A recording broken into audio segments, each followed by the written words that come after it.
መማር ጥቅሙ ምን ላይ ነው? የመማር ጥቅሙ ምንድን ነው? በኢትዮጵያ ኮንቴክስት በተለይ የመማር ጥቅሙ ምንድን ነው? መማር ጥቅሙ ድሃ ለመሆን ነው? ጎዳና ለመውጣት ነው? የጎዳና ተዳዳሪ ለመሆን ነው?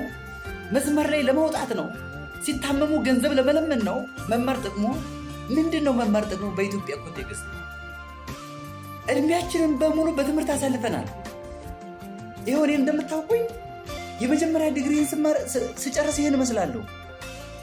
የመጀመሪያ ዲግሪን የዶክተሬት ዲግሪን ስጨርስ ይህን እመስላለሁ። በጣም ወዝ ነበር፣ የሰውነት መልክ ያምር ነበር፣ ውበታም ነበሩ። ይህን እንደምታዩት የመጀመሪያ ዲግሪን ስመረቅ የነበረው የምረቃ ስርዓት ነው፣ የምረቃን ፎቶ ነው እንደምታዩት። ከዚያ ከተመረቅኩ በኋላ ማህበረሰቤን አገለግላለሁ ብዬ የተወሰነ ከሰራሁ በኋላ አሁንም የበለጠ ማህበረሰቤን ማገልገል አለብኝ፣ ለዚህም ስፔሻላይዝድ ማድረግ አለብኝ አልኩና ይሄው ስፔሻላይዝድ አድርጌ በጣም የምወደው ዲፓርትመንት የቀዶ ሕክምና ስፔሻሊቲ ተማርኩ። የቀዶ ሕክምና ስፔሻሊስት ሐኪም ሆንኩ። ከዚያም ማህበረሰቤን በሚገባ በምችለው መልኩ በሚገባ አገለገልኩ፣ እያገለገልኩ እገኛለሁ። የሚያውቀኝ ማህበረሰብ ይመስክርብኝ። እኔ ስራዬን በአግባቡ ካልሰራው በአግባቡ እየተወጣው ካልሆነ የሚያውቀኝ ማህበረሰብ ምስክር ይሆንብኝ። እኔ ስራ እንድሰራ የሆነ ሰው አይደለም ማኔጅ የሚያደርገኝ ወይም ሊድ የሚያደርገኝ፣ ስራው ራሱ ሊድ ያደርገኛል። ስራው ራሱ ይገዛኛል። ምክንያቱም አንድ ቀዶ ሕክምና የሚያስፈልገው ኬስ ቀዶ ሕክምና ካልተሰራለት ምን እንደሚሆን ስለማውቀው።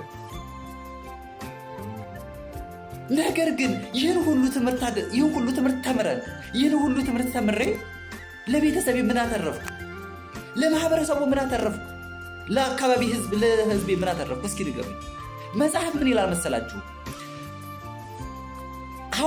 ሐዋርያት ስራ ላይ እንደምታነቡት ሐዋርያት ስራ ምዕራፍ 1 ቁጥር 8 ላይ ተጽፎ ሁላችሁም እንደምታነቡት ሐዋርያት ባልጸና ሰውነታቸው ወይም እምነታቸው ሳይጸና ወጥተው ቢያስተምሩ ጦርነቱ፣ ዱላው፣ በትሩ ሲመጣባቸው እንዳይክዱ መንፈስ ቅዱስን እስኪቀበሉ በኢየሩሳሌም እንዲቀመጡ ነበር የተፈቀደላቸው። በዚያ መንፈስ ቅዱስን ከተቀበሉ በኋላ ግን በኢየሩሳሌም፣ በይሁዳ፣ በሰማርያና በዓለም ሁሉ ተሰማርተው እንዲሰብኩ ተሰደዋል። ጸንተዋል። የዛን ጊዜ ጸንተዋል። እዚህ ጋር እንድታስተውሉን የሚፈልገውን የወንጌል ለመስበክ አይደለም። እንድታስተውሉልኝ የምፈልገው መጀመሪያ ለውጥ ኢየሩሳሌም የተባለ ቤተሰብ ነው፣ ፋሚሊ ነው። ይሁዳ የተባለ አካባቢ ነው። ሰማርያ የተባለ ደግሞ ዓለም ነው፣ ዓለም ሀገር ነው ሰማርያ የተባለ።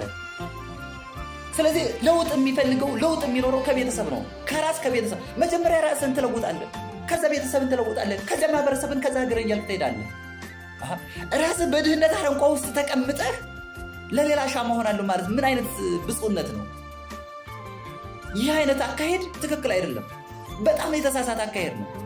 የተማርከው ለእርካታ ነው የምትለኝ ከሆነም ተሳስተሃል። በነገራችን በዚህ ምድር የምማረው ዓለማዊ ትምህርት ለስጋዬ እንጂ ለነፍሴ አይደለም የተማርኩት። ለስጋዬ ነው። በዚህ ዓለም ለሚያስፈልጉኝ ነገሮች ነው የተማርኩት። ለነፍሴ ከሆነማ ለምን ዓለማዊ ትምህርት እደክማለሁ? ወደ መንፈሳዊ ትምህርት ልሄድ እንጂ ወደ እግዚአብሔር ቤት ነው መሄድ ያለብኝ እንጂ። በጣም ደስ የሚለው ነገር የጤና ትምህርት ከእግዚአብሔር ጋር ያለው ኮኔክሽን በጣም የተቆራኘ ነው። ከቤተ ክርስቲያን ጋር ያለው ኮኔክሽን በጣም ግንኙነቱ በጣም የሚገርም ነው። ምክንያቱም ክርስቶስ ሲመጣ የሚጠይቀኝ ደዌኩ ሐወዝክሙኒ ደዌኩ ወይ ሐወዝክሙኒ፣ ታመሜ ጠይቃችሁኛል፣ ታመሜ አልጠይቃችሁኝም የሚል ጥያቄ ጠይቀናል።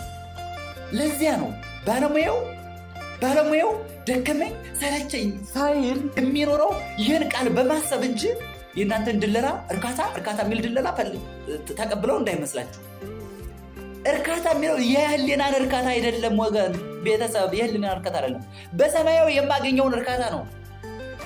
በሰማያዊ መንግስት በእግዚአብሔር ቤት የማገኘው እርካታ ብየኩሩ እየሮን ያለ ነው። እና ያንን አመጣችሁ እኛ ልትሰብኩን ትፈልጋላችሁ። እኛ ከዛ በላይ ፈትፈተን እናስተምራችኋለን። ይህን ለመደለል እኛን አትሞክሩ፣ አያስፈልግም። በቃ በዚህ ምድር የተማርኩት ትምህርት መንግስት ካሪኩለም ቀርጾ ያስተማረኝ ትምህርት ስጋዊ ፍላጎቴን እንዳሟላልኝ ነው። አንዴ ስጋዊ ፍላጎቴ እንድሟላልኝ ጭምር። ስጋዊ ፍላጎቴ ካልተሟላልኝ ምን ትርጉም አለ? ነገ ስታመም ወጥቼ እየለመንኩ ስንት ባለሙያዎች ናቸው በልመና እየታከሙ ያሉ? እስኪ ስንት ባለሙያ ነው በልመና እየታከመ ያለ?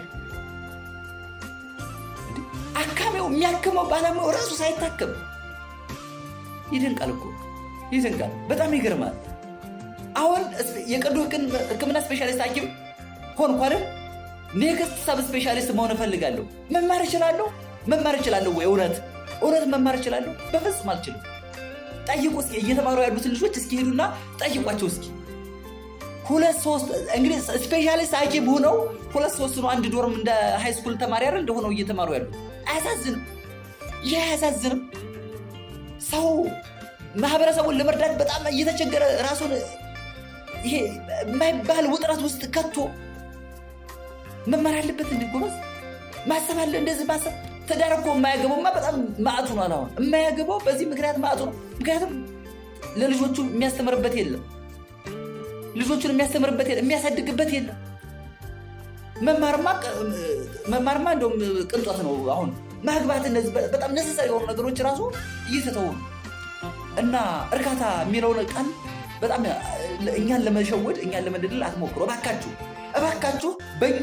በእኔ ፊት እንዳትሉኝ፣ እርካታ እንዳትሉኝ እባካችሁ። ማንኛውም የፖለቲካ አካል እኔ ባለሁበት ፊት እርካታ እንዲለኝ አልፈልግም እባካችሁ። ይሄ እኔ መልእክቴ ነው። አመሰግናለሁ።